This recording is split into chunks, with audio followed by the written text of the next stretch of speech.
I'm Master Saturn. Thank you for joining me for another BDSM United podcast. While hosting events, I've read a lot of FetLife profiles. We oftentimes, people will RSVP, and so we go check them out just a little bit to make sure that they are a match for our event. See, when we do events, we don't give everyone the location. We send it to them after doing just a hint of vetting. That way, we know that the people that are coming to our events match the type of event that we're hosting. But what we commonly find is that people's identity, which is listed by their name, doesn't really match with what they are presenting on FetLife. On the D type side, they're often too vanilla. They seem to lack confidence, and they make prospective partners feel like they just want to experiment on them. Or they sound like part of a fantasy short story with all sorts of poetic jargon and quotes from historical figures. Not to mention, the vast majority don't even fill out their profile. The S type profiles are often similar to the D types. They're too vanilla.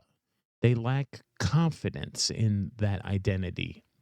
They often talk about their lack of experience, or they too sound like a fantasy romance novel.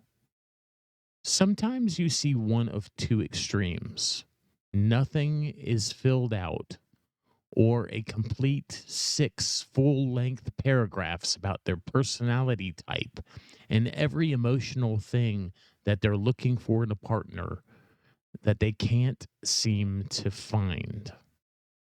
Because S type profiles tend to attract all the shady people who spam their DMs, you'll often also find profiles that come off sounding very dominant to overcompensate. I say it often, it bears repeating. Consistency. Consistency is a key to a healthy power exchange relationship. And when you're writing your profile, you want your identity to match as consistently as possible to what you are saying. Now, our friend Nookie from Dating Kinky has really similar advice. She says, I always say you should write your dating profile to disqualify people. A profile is about finding people who are a match for you, the people who you want in your life. Not everyone is going to fit that bill. In fact, most people won't. So why not use your profile to separate those things who are definitely not suited from those things, from those who may actually be good prospects? Nookie goes on to say, now don't get me wrong. I'm not saying that putting I will not date someone who hates chili dogs with all the fixins in your profile will guarantee that you will not get chili dog haters all up in your messages. You will. We promise. Often with lines like, I said you know, or I know you said that you wouldn't consider a chili dog hater, but I have all of these amazing qualities. Insert an eye roll here. To be fair, sometimes that works. Sometimes they'll pull out a win with us, but rarely. When people ignore your profile is to try to win you over anyways, it's rarely going to work.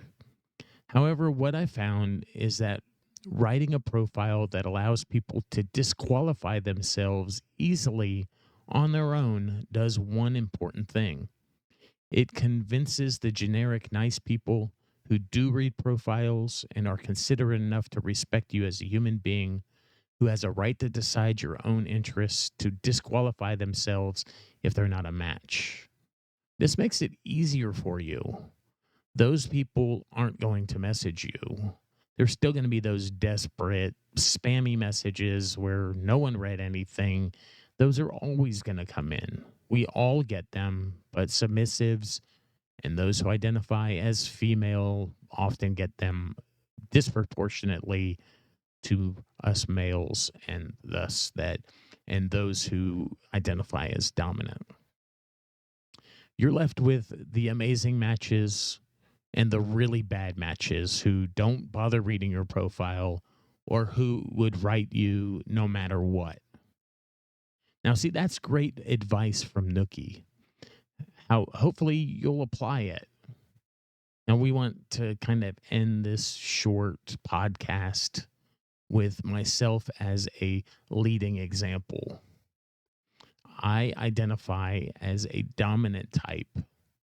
And let me share some of my profile with you from mine. Let me pull it up here, pulling up my profile from uh, my Master Saturn profile from FetLife. And this is a little bit about me. My name, of course, is Master Saturn. I'm a male master from Georgia. My relationship is polyamorous. I'm in a relationship with Little Libra. I'm a member of a house with whips, chains, and duct tape. I'm the owner and slash daddy of Little Libra and a sadist. Those are my DS relationships.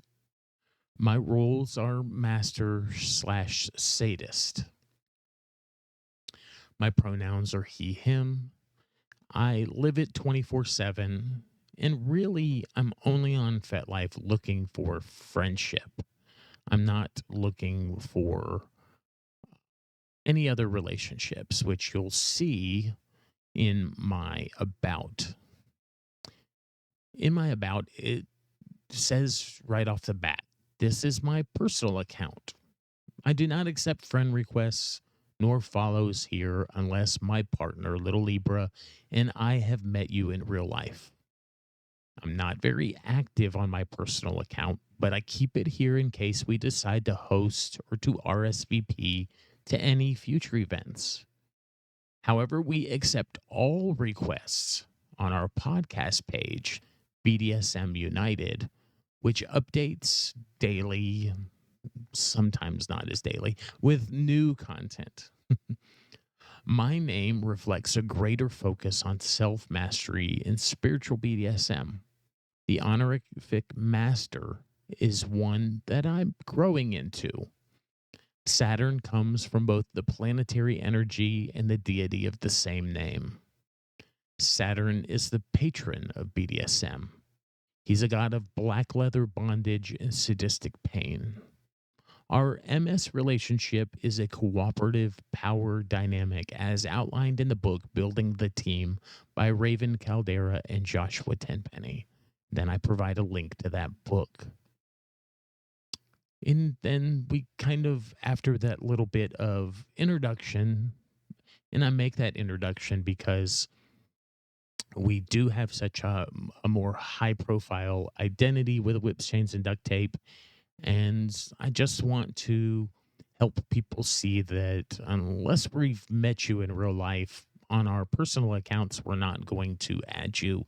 But there is an opportunity for you to connect with us through our Facebook or our FetLife profile or Whips, Chains, and Duct Tape, or specifically the podcast. And here's what I say about myself. A sadistic master with a collared submissive. Together, we lead BDSM and kink groups here in FetLife in our local area. Before the pandemic, we hosted monthly munches. One of those munches is where we met for the first time, and we've been together ever since. We shifted our focus from hosting local events toward a more global audience of adults learning our culture and lifestyle. I host the BDSM United podcast which averages 400 plus listeners each day. And together we admin whips, chains, and duct tape an educational page on Facebook, which has over 123 now followers, 1,000 followers. Sorry. I have to update that. I enjoy my ownership of her pussy, mouth, and all areas of her body. She's a pain slut who takes a good paddling, loves a caning, and enjoys all the other devices Daddy uses to show that she belongs to me. Daddy and Little, DDLG, is an aspect of our, I'm digressing here, is an aspect of our relationship. Even though I use the honorific master, she still uses the honorific Little, and Little is her identity. It's not exactly traditional, but it's who we are. I like using both mental, back to my profile here, mental and physical bondage to assert dominance. Forced and multiple orgasms are a notable favorite of mine, showing her that her mind is also mine. She's a very good girl who doesn't require rules, but she certainly gets lots of affirmations, aftercare, and attention. While we are mostly casual, we both have an interest in high protocol and more traditional styles of BDSM. I'm polyamorous and bisexual, but not currently looking for any new partners. I'm nurturing and enjoy empowering, encouraging, and loving my two partners. My other partner relationship is vanilla, and we aren't connected here on FetLife. So that is my profile from FetLife. It is consistent with who I am. And if you look in my activity feed, you'll see that I mostly interact with Little Libra on here. I'm posting and liking things about the podcast and educational things. I have had some changes to my role and identity as we shifted from DDLG to DS to somewhat of a hybrid MS of where we are. You'll see some writings. You'll see some, if you're a friend of mine, you'll see some pictures of some of the things that I've done to Little Libra. Some of those are friends only, and you'll see some writings and things. But what you won't see is me looking for a mistress or posting personal ads, looking for things that are outside of my identity. If you scroll way on back, you'll see me hosting events and talking with people about events. I'm not a huge person to like a bunch of pictures of other people's unless they're people that I know. And because I am dedicated to my relationship with my little Libra. And so I try to remain consistent throughout that. And you'll see me, if you were a friend of mine, exploring some different kinks and some spiritual things, some tarot cards, some of the videos that I've made, quotes. And you just, as you go back, there's pictures of me. There are, like I said, some changes that I made along the way, some stuff about a store that we once started for a while,